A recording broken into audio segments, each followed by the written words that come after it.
प्यारे बच्चों और साथियों नमस्कार। मैं सोनू सारण स्वागत करता हूं आपका आपके अपने यूट्यूब चैनल मैथ सॉल्यूशन में। आज हम 10th क्लास एनसीईआरटी मैथ के third chapter pair of linear equations in two variable के सेकंड लेक्चर को डिस्कस करने जा रहे हैं।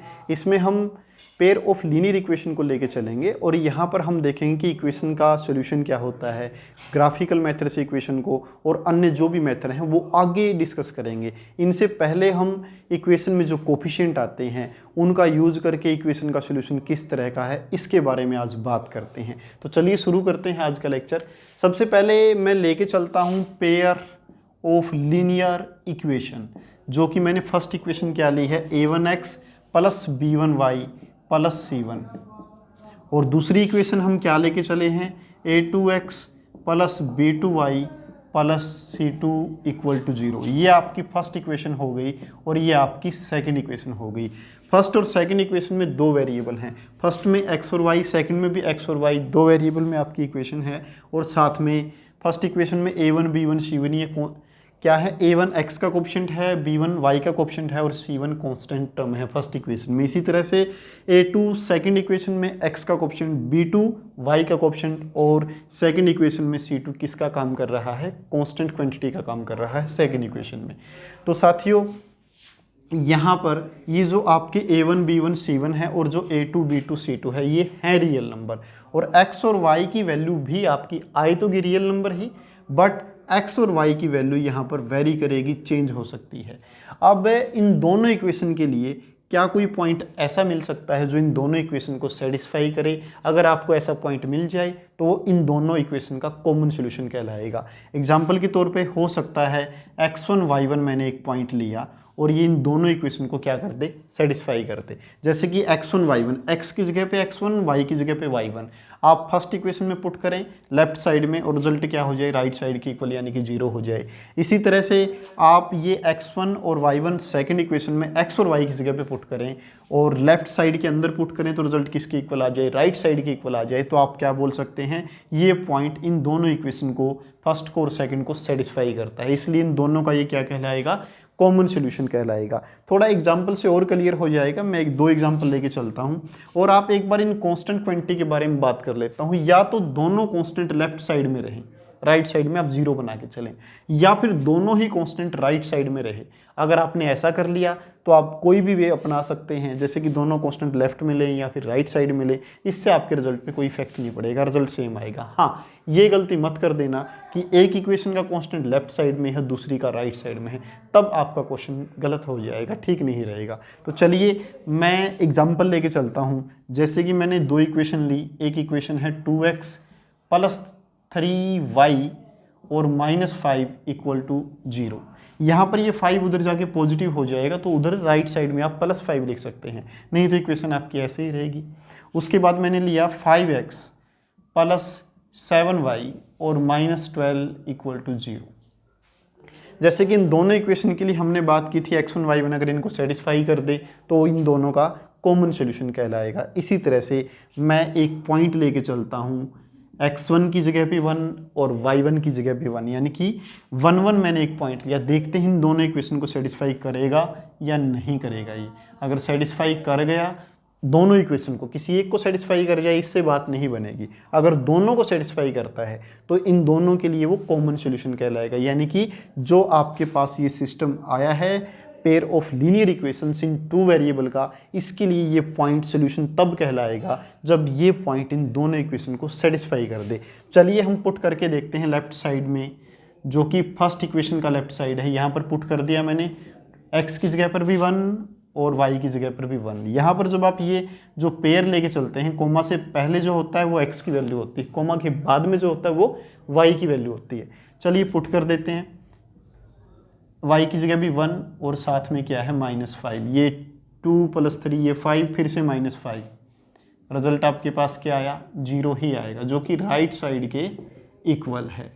इस तरह से आप राइट और लेफ्ट हैंड साइड जो सेकंड इक्वेशन का है उसके अंदर भी पुट करें। ये मैंने फर्स्ट का लिया था, ये मैंने सेकंड का लिया था। चलिए पुट कर देता हूँ यहाँ पर 5 × 1 + 7 × y और ये -12, यहाँ भी 5 + 7 ये आपका 12 और फिर से -12, रिजल्ट क्या आएगा, 0।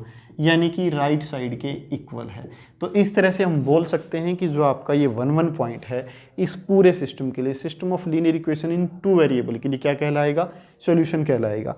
तो अब हम सिर्फ कोफिशिएंट को देख के, जैसे कि a1 b1 c1 और a2 b2 c2, सिर्फ इनको देख के कैसे पता करें कि इक्वेशन के सॉल्यूशन किस तरह के रहेंगे, चलिए इसके ऊपर बात करते हैं।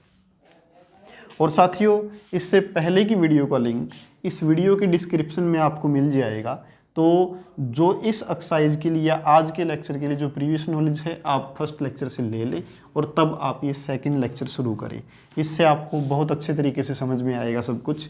चलिए मैं बात करता हूँ कि ये जो कोफिशिएंट है इनके रिलेशन के अनुसार आप कैसे पता कर सकते हैं कि किस तरह का सॉल्यूशन आएगा। उससे पहले 2 बातें मैं और कर लेता हूँ। अगर आपने एक प्लेन में एक लाइन ली है, 2 स्ट्रेट लाइन ली है, एक प्लेन की बात कर रहा हूँ, जैसे कि आपका ये बोर्ड क्या है, एक प्लेन है, तो या तो प्लेन में 2 स्ट्रेट लाइन पैरेलल होंगी, आपस में कभी नहीं काटेंगी, या फिर दूसरा केस क्या बनेगा कि वो दोनों इंटरसेक्ट करेंगी और कोई चांस नहीं है। या तो इंटरसेक्ट करेंगी या फिर पैरेलल रहेंगी, या तो कभी नहीं काटेंगी या फिर किसी न किसी एक पॉइंट पर जरूर काट देंगी। वो जैसे कि इसको आप आगे एक्सटेंड करें, आगे बढ़ाएंगे और इसको आगे लेके जाएंगे तो इस पॉइंट पर इन्होंने इंटरसेक्ट कर दिया। यानी कि एक प्लेन के अंदर या तो लाइन क्या करेंगी, पैरेलल रहेंगी, या फिर वो इंटरसेक्ट करेंगी, एक दूसरे को काटेंगी। इंटरसेक्ट करना एक पॉइंट पर हो या एक से ज़्यादा पॉइंट पर हो, ये पॉसिबल है। जैसे कि इसी का ये इंटरसेक्शन वाले की बात कर रहा हूँ कि लाइनें जब आपस में एक दूसरे को काटे, जैसे कि या तो किसी एक पॉइंट पर काटेंगी लाइनें, इंटरसेक्ट करेंगे एक दूसरे को, या फिर दूसरी बात क्या रहेगी, वो लाइनें इनफाइनाइट मैनी पॉइंट पर काटेंगी। जैसे कि दूसरी लाइन भी कुछ ऐसे ही आ जाए, यानी कि जो फर्स्ट लाइन थी उसी के ऊपर से दूसरी लाइन आ गई। इस ऐसी लाइनें कॉन्साइड यानी कि ऐसी लाइनें जो एक दूसरे के ऊपर से चलेगी, और इंटरसेक्टिंग एट ए पॉइंट या फिर पैरेलल लाइन, ये तो या तो लाइन प्लेन के अंदर इंटरसेक्ट करेंगी या फिर वो पैरेलल रहेंगी, 2 ही बातें होंगी। किंतु आप ये सोच रहे होंगे कि सभी लाइनें ऐसा करेंगी, ये सिर्फ एक प्लेन की बात है। प्लेन से बाहर जाके आप स्पेस में बात करेंगे तो ऐसी भी लाइनें आपको मिल जाएंगी जो ना तो पैरेलल हैं और ना इंटरसेक्ट करती हैं। एग्जाम्पल के तौर पे साथियों, आप कोई भी 2 लाइन सपोज करें, जैसे कि मैंने मेरी एक उंगली को एक स्ट्रेट लाइन सपोज कर लिया, ये इस साइड भी इनफाइनाइट ले जाएं, आप उधर भी इनफाइनाइट ले जाएं, ये एक स्ट्रेट लाइन है। दूसरी स्ट्रेट लाइन मैंने इस मार्कर को ही मान लिया। देखो इस केस में ये दोनों लाइनें क्या हैं, पैरेलल हैं। इधर आगे मान लो कि मैं इस साइड से इधर लेके आता हूँ, तो जैसे ये इंटरसेक्ट करेंगे इस पॉइंट पर। बट ऐसा भी केस है कि लाइनें ना तो पैरेलल रहें और ना एक दूसरे को इंटरसेक्ट करें। जैसे कि एक लाइन इस उंगली को मान के चलता हूँ मैं, और दूसरी मैंने ये मान ली। अब ये दोनों पैरेलल तो तब होती, अब ये पैरेलल तो नहीं है, सिंपल सी बात है। ये उधर चली जाएगी दोनों साइड इनफाइनाइट, और ये आपकी इधर, ठीक है ना। ये पैरेलल है और इंटरसेक्ट भी कभी नहीं करेंगी, ये ऊपर से निकल जाएगी और इधर नीचे से।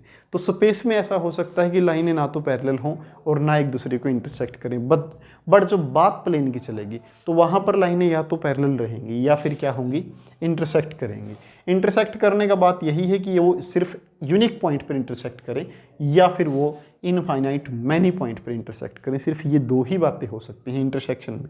तो ये तो सिंपल सी बात है, ये तो वही केस हो गया आपका कि लाइनें इंटरसेक्ट करेंगी या फिर लाइनें क्या रहेंगी, पैरेलल रहेंगी। कब? जब लाइनों को आपने किसी प्लेन में लिया है, सिंपल सी बात है। तो चलिए थोड़ा सा आगे बढ़ते हैं, इन्हीं 3 को डिस्कस करेंगे और पूरा चैप्टर आपका इन्हीं 3 तरह की लाइनों के ऊपर है।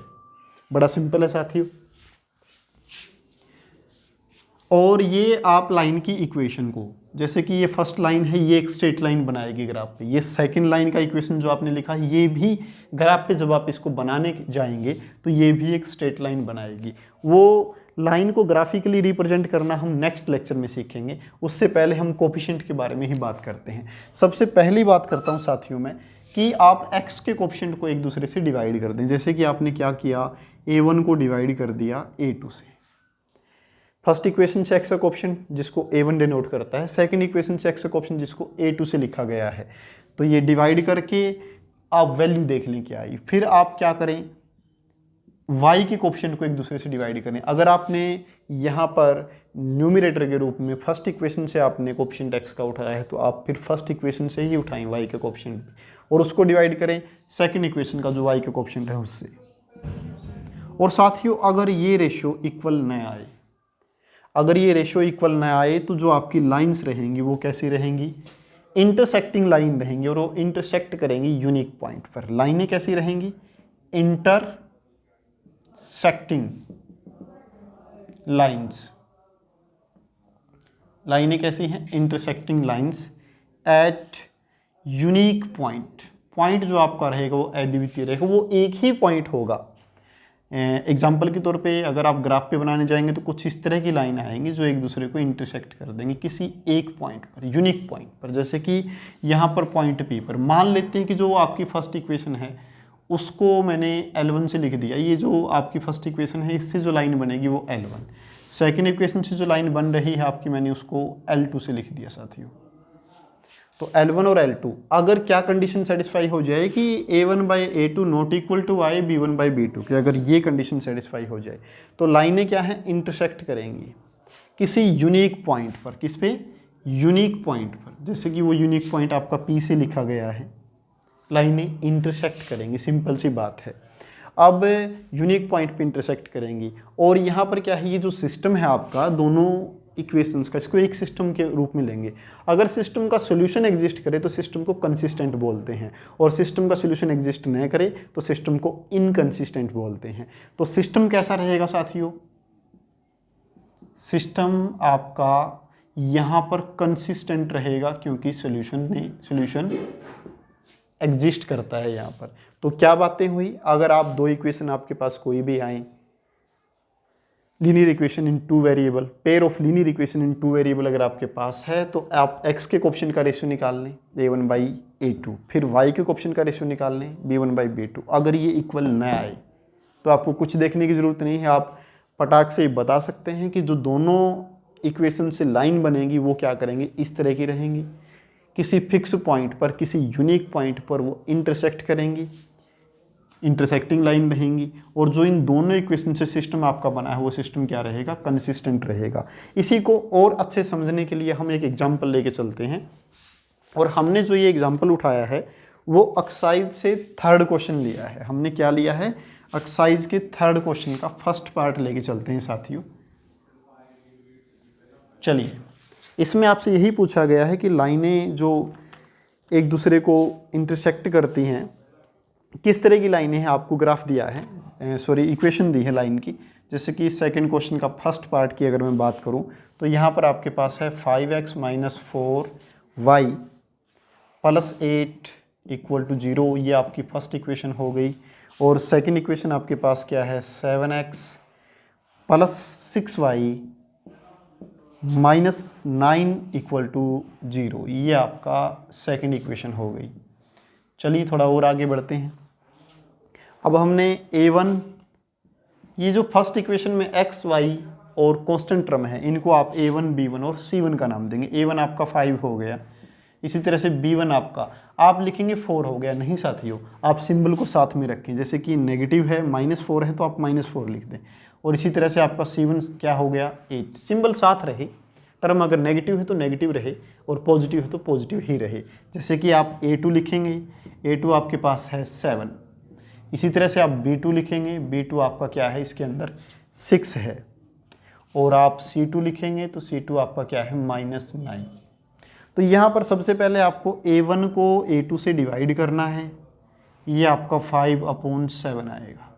फिर आप B1 को B2 से डिवाइड करेंगे, ये -4/6, 2 से डिवाइड कर दें, 2 पे ये 2 और 2 पे ये 3, तो ये -2/3 आएगा आपका। ठीक है, तो आपका जो A1/A2 है वो इक्वल नहीं है किसके, क्योंकि A1/A2 आपका 5/7 और ये माइनस का 2/3, ये इक्वल नहीं है B1/B2 के, ये दोनों आपस में इक्वल नहीं है।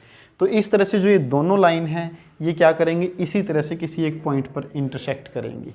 ये दोनों किसी एक पॉइंट पर क्या करेंगी, इंटरसेक्ट करेंगी, और दोनों अगर एक पॉइंट पर इंटरसेक्ट कर रही हैं तो इसका सोल्यूशन बाद में आपके पास काफ़ी सारे मेथड आएंगे, ग्राफिकल मेथड है और अन्य मेथड हैं, उनसे बाद में निकाल लेंगे।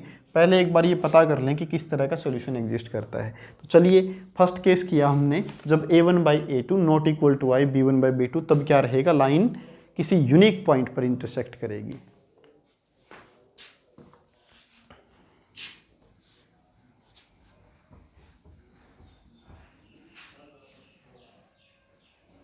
और नेक्स्ट इसी तरह से जब आगे बढ़ेंगे हम, वहाँ पर आपके पास क्या है, ये इक्वेशन आपकी यूं की यूं इसी तरह से रहेंगी।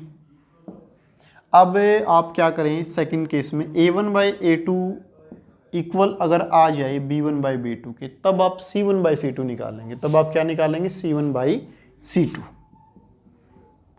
और ये तीनों ही अगर इक्वल आ जाए, देखिए साथियों, अगर आपने a1/a2 निकाला और वो इक्वल नहीं आया b1/b2 के, वही बात रोक देंगे, यूनिक सॉल्यूशन हो जाएगा। किसी एक यूनिक पॉइंट पर दोनों लाइनें इंटरसेक्ट करेंगी। अगर वो इक्वल आ जाए तब आप तीसरा रेशियो निकालेंगे c1/c2। फिर इसका भी रिजल्ट है, ये दोनों तो पहले से ही इक्वल हैं आपके, क्योंकि आपने फर्स्ट केस तो छोड़ ही दिया, सेकंड केस की बात कर रहे हैं कि अगर ये इक्वल आ जाए, अगर ये दोनों इक्वल आ गए तो आप तीसरा रेशियो निकालेंगे, यानी कि कांस्टेंट को कांस्टेंट से डिवाइड करेंगे। डिवाइड करने के बाद अगर ये भी इनकी इक्वल आ जाए तो फिर आपकी जो लाइन्स हैं वो क्या रहेंगी। पहले वाली लाइन इंटरसेक्टिंग लाइन थी, यहाँ पर आपकी जो लाइन है वो कोइंसिडेंट रहेंगी। क्या रहेंगी, लाइनें कोइंसिडेंट, यानी कि एक दूसरे के ऊपर से चली जाएंगी। ठीक है, लाइनें क्या रहेंगी, कोइंसिडेंट लाइंस। और यानी कि फिर वहाँ पर क्या था, यूनिक पॉइंट था इंटरसेक्शन का, यहाँ पर infinite many point intersecting at infinite many points। यानी कि लाइन किस तरह की रहेंगी, जैसे कि फर्स्ट इक्वेशन से मान लो कि ये L1 लाइन आई आपकी ये, तो सेकंड इक्वेशन से कोई ऐसी लाइन आएगी जो इसी के ऊपर से निकल जाए आगे बढ़ के, ये आपकी L2 लाइन। और ये सभी पॉइंट इनके कॉमन हो गए, तो ये इनफाइनाइट मैनी पॉइंट कॉमन रहेंगे, इन दोनों की कॉमन सोल्यूशन वो आ जाएगी आपके पास। तो इस तरह से आपको पता चल गया कि a1/a2 अगर इक्वल है b1/b2 के, और तब c1/c2 भी इनके इक्वल आ जाए, तो दोनों लाइनें क्या हैं, कॉन्सिडेंट लाइन रहेंगी, यानी कि दोनों लाइनें एक दूसरे के ऊपर से चली जाएंगी, और इनफाइनाइट मैनी पॉइंट उनके कॉमन रहेंगे, वो सोल्यूशन माने जाएंगे। और फिर भी सोल्यूशन तो इनफाइनाइट मैनी एग्जिस्ट करती हैं, और मैंने बोला था कि सिस्टम अगर सोल्यूशन एग्जिस्ट करेगी तो सिस्टम को आप क्या बोल देंगे, सिस्टम कैसा रहेगा आपका, कंसिस्टेंट रहेगा। तो यहाँ पर भी सिस्टम आपका क्या रहेगा, कंसिस्टेंट सिस्टम कंसिस्टेंट रहेगा। इससे रिलेटेड एक एग्जांपल देख लेते हैं हम। इसमें भी क्या है कि जो आपका थर्ड क्वेश्चन है, सॉरी सेकंड क्वेश्चन है, उसका हम सेकंड पार्ट लेके चलते हैं। सेकंड क्वेश्चन और ये सेकंड पार्ट क्या गिवन है, 9x + 3y + 12 = 0, ये आपकी फर्स्ट इक्वेशन। उसके बाद ये आपका 18x + 6y + 24 = 0। तो उसी तरह से आप a1 निकालेंगे, 9 आया, फर्स्ट इक्वेशन से लेंगे कोएफिशिएंट, x का कोएफिशिएंट आपका 9 है, y b1 ये आपका 3 है, और c1 आपका 12, सभी पॉजिटिव हैं तो आप लिख देंगे ऐसे ही। a2 18, इसी तरह से आपका b2 6, और इसी तरह से आपका c2 क्या है साथियों, ये है 24। फिर आप क्या करेंगे, a1 को डिवाइड करेंगे a2 से, रिजल्ट आपके पास 9/18, इट मीन सोल्व कर लेना, ये 1/2 आएगा। उसके बाद आप b1 को डिवाइड करेंगे b2 से, ये 3/6, ये भी आपका 1/2 आएगा। फिर आप c1 को डिवाइड करेंगे c2 से, 12/24, ये भी आपका 1/2 है। तो आप रीज़न दे देंगे एज a1/a2 इक्वल है b1/b2 इक्वल टू c1/c2। इसका मतलब क्या है, इनफाइनाइट मैनी सॉल्यूशन एग्जिस्ट करेंगे, इनफाइनाइट मैनी सॉल्यूशन एग्जिस्ट करेगी। सिस्टम आपका कंसिस्टेंट रहेगा, क्योंकि अगर सॉल्यूशन एग्जिस्ट करेगी तो सिस्टम कंसिस्टेंट कहलाएगा। ठीक है, और लाइनें कैसी हैं, कोइंसिडेंट लाइन कहलाएंगी, एक दूसरे के ऊपर से चली जाएंगी। ठीक है, और साथ में लाइनों का ग्राफ अगर बनाएंगे, आप वो ग्राफ बाद में बनाना सीखेंगे, कुछ इस तरह से बन के आएगा आपके सामने। तो इस तरह से आप बता सकते हैं कि अगर कोएफिशिएंट के तीनों ही रेशियो इक्वल आ जाएं तो लाइनें इनफाइनाइट मैनी पॉइंट पर इंटरसेक्ट करेंगी। और अगर सोल्यूशन इनफाइनाइट मैनी सोल्यूशन इसके रहेंगे और सोल्यूशन अगर एग्जिस्ट कर गया तो जो लाइनों का सिस्टम है आपका वो क्या रहेगा, कंसिस्टेंट कहलाएगा। और अगर सोल्यूशन एग्जिस्ट ना करे तो सिस्टम आपका इनकंसिस्टेंट कहलाएगा। सिंपल सी बात है। Pair of linear equation in two variable का सिस्टम। चलिए तीसरी बात करते हैं कि अगर आपने क्या निकाला a1/a2 वो b1/b2 के इक्वल आया, बट जो तीसरा था आपका c1/c2 वो इक्वल नहीं आया, तो उस केस में क्या होगा, नो सॉल्यूशन, कोई सॉल्यूशन नहीं रहेगा। लाइनें क्या हैं, पैरेलल रहेंगी। लाइनें किस तरह की आएंगी, अगर आप ग्राफ बनाते हैं तो पैरेलल लाइंस बनेंगी, यानी कि लाइनें कुछ इस तरह से जाएंगी कि वो कभी भी एक दूसरे को इंटरसेक्ट ना करें, आगे चलती रहेंगी, दोनों का समांतर रेखाएं आएंगी, यानी कि पैरेलल लाइन आएंगी, वो इंटरसेक्ट नहीं करेंगी। इंटरसेक्ट जहाँ पे करती हैं वही तो सॉल्यूशन कहलाता है। जब ये इंटरसेक्ट ही नहीं करेंगी तो सॉल्यूशन एग्जिस्ट नहीं करेगा। तो आप रिजल्ट क्या देंगे, नो सॉल्यूशन। और सॉल्यूशन नहीं है तो सिस्टम आपका क्या कहलाएगा, इनकंसिस्टेंट। सिस्टम क्या है, सिस्टम इनकंसिस्टेंट।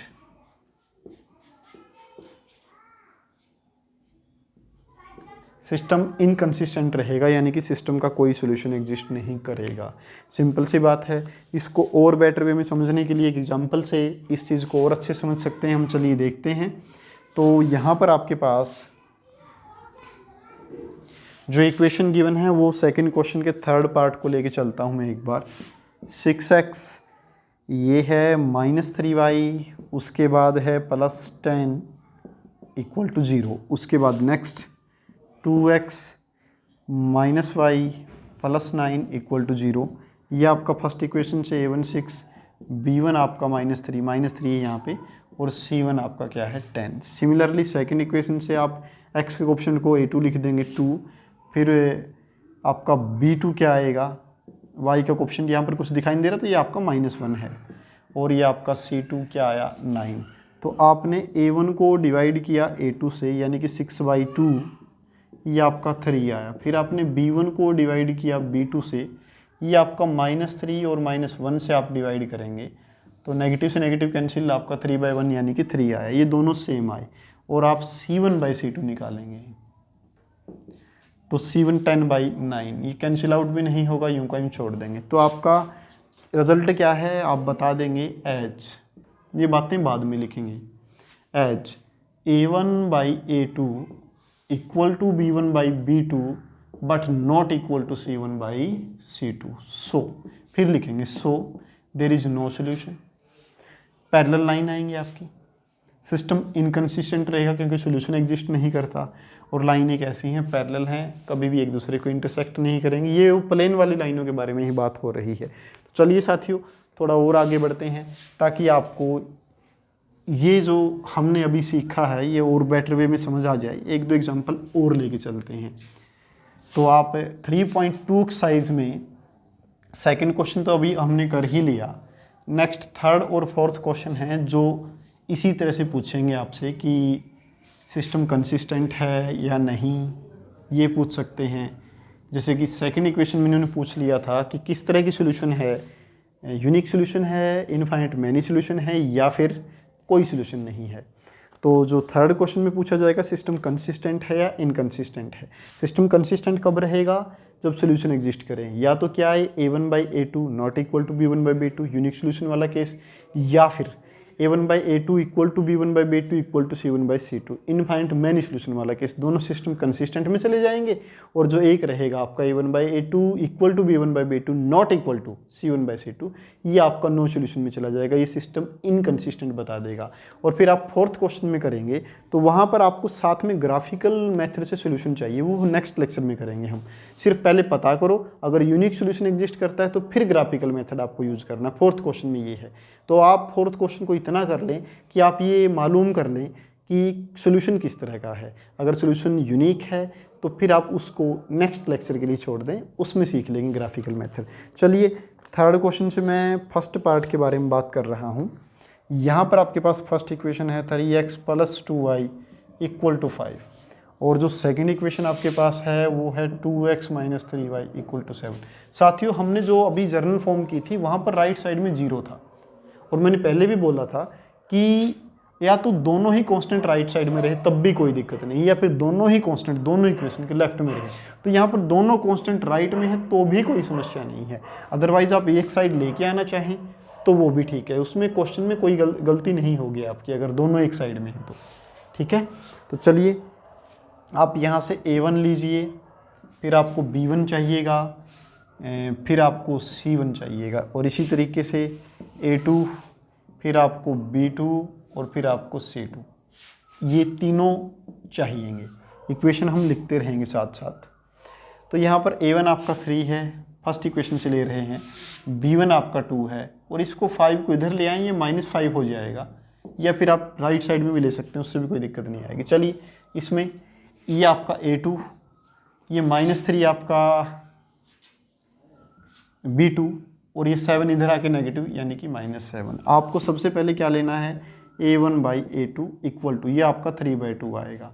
उसके बाद फिर आप निकालेंगे B1/B2, ये देखते हैं क्या आएगा, 2/-3 यानी कि -2/3 आया। ये दोनों इक्वल नहीं हैं, आप लिख देंगे as A1/A2 not equal to B1/B2। So unique solution है तो सिस्टम के बारे में ही बात करनी है आपने, तो सिस्टम को सिर्फ क्या बता देंगे कि ये सोल्यूशन एग्जिस्ट कर गया, इसलिए सिस्टम क्या है, कंसिस्टेंट है, यानी कि संगत हल है हिंदी में अगर बात करें तो। चलिए हम इसी का थर्ड क्वेश्चन लेके चलते हैं।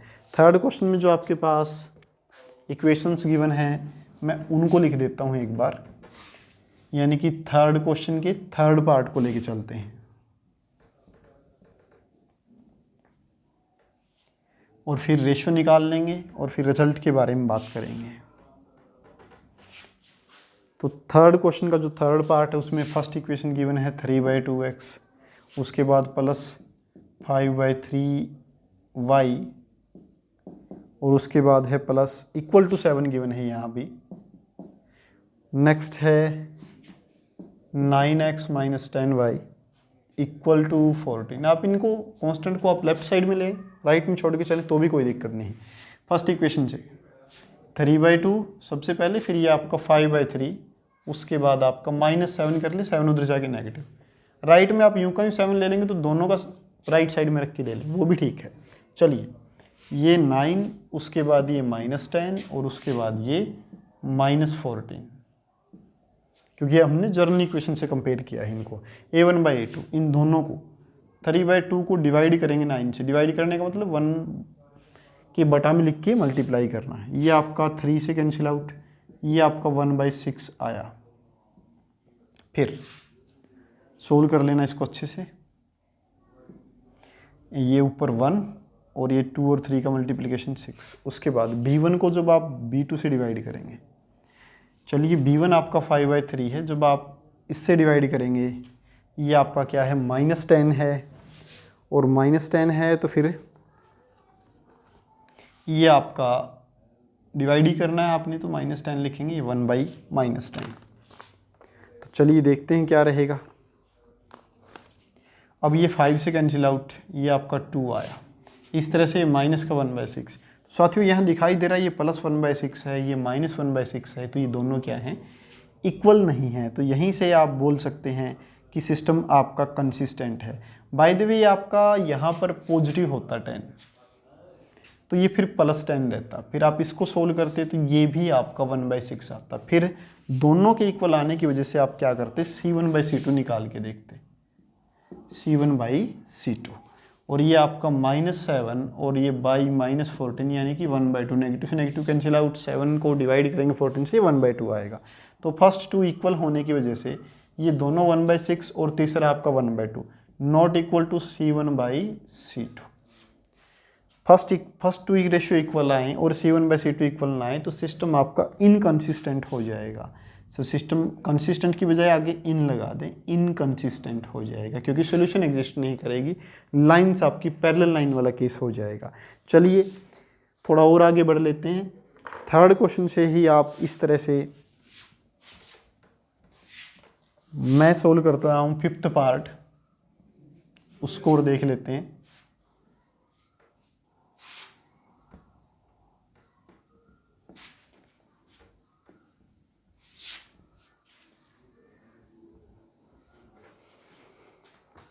देखिए साथियों, क्वेश्चन क्या है आपका, यहाँ पर है 4/3x plus 2y equal to 8, और नेक्स्ट इक्वेशन क्या है आपकी 2x plus 3y equal to 12। चलिए, a1 आपका 4/3 फर्स्ट इक्वेशन से लेंगे आप, b1 आपका 2 और c1 आपका 8, फिर इससे ये है आपके 2, 3 एंड 12। आप यूं का यूं लिख के सोल्व करेंगे तो भी कोई बात नहीं, अगर आप इस 8 को इधर लेके आए तो ये -8 हो जाएगा और 12 ये -12 हो जाएगा, तब भी वही सेम सिंबल, जैसे कि इधर नेगेटिव ऐड हुआ इसका तो इधर भी आगे नेगेटिव हो गया, ये कैंसिल आउट हो जाएगा।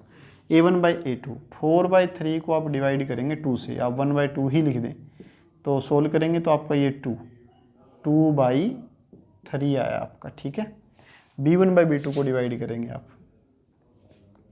ये एज इट इज़ 2/3, फिर आपका c1/c2 सोल्व करना बाकी रहता है, -8 अपॉन -12, -4 से डिवाइड किया, ये 2 पे, ये 3 पे, ये भी 2/3, ये सब के सब क्या आ गए आपके इक्वल आ गए, और सब इक्वल हैं तो इनफाइनाइट मैनी सोल्यूशन रहेगा, तो सिस्टम आपका इनकंसिस्टेंट नहीं कंसिस्टेंट रहेगा, क्योंकि सोल्यूशन एग्जिस्ट करे, चाहे वो यूनिक सोल्यूशन है चाहे वो इनफाइनाइट मैनी सोल्यूशन है, सिस्टम आपका कंसिस्टेंट रहेगा। तो आप फोर्थ क्वेश्चन को भी ऐसे ही पता करिए सिस्टम कंसिस्टेंट है या नहीं, और फिर ग्राफिकल मेथड हम आगे बाद में करेंगे। तो साथियों, आज के लिए इतना ही। वीडियो को अंत तक देखने के लिए आपका धन्यवाद।